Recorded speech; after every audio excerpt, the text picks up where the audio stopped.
আসসালামু আলাইকুম ওয়া রাহমাতুল্লাহি ওয়া বারাকাতুহু। বিসমিল্লাহির রহমানির রহিম। সবাইকে ওয়েলকাম করছি দি হোমি হেলথ কেয়ার পক্ষ থেকে। আশা করি আল্লাহর রহমতে সবাই ভালো আছেন। আমি ডাক্তার মোহাম্মদ শামসুল হক খান। আজকে আপনাদের সামনে প্রস্টেট গ্ল্যান্ডের বিবৃতি নিয়ে কথা বলব।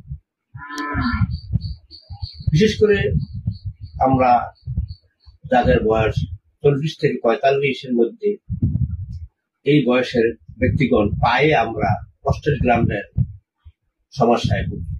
বিশেষ করে প্রস্রাব ছামিয়া ছামিয়া হয়, প্রস্রাবে জ্বালা যন্ত্রণা, সাথে সাথে স্নায়ুবিক দুর্বলতা দেখা দেয়।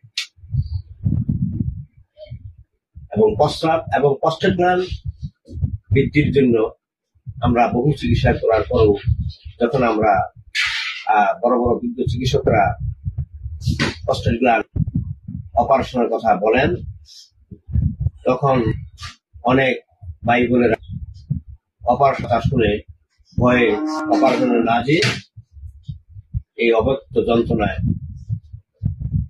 কষ্ট পেতে থাকে। এই ভাই বোনেরা আমাদের বিজ্ঞ হোমিও চিকিৎসক বা অথবা আমাদের হেলথ কেয়ারে এসে চিকিৎসা নিলে আশা করি এই প্রস্টেট গ্ল্যান্ডের রোগ থেকে মুক্তি পেতে পারেন। এই বলে আমি আমার বক্তব্য শেষ করিলাম। আসসালামু আলাইকুম।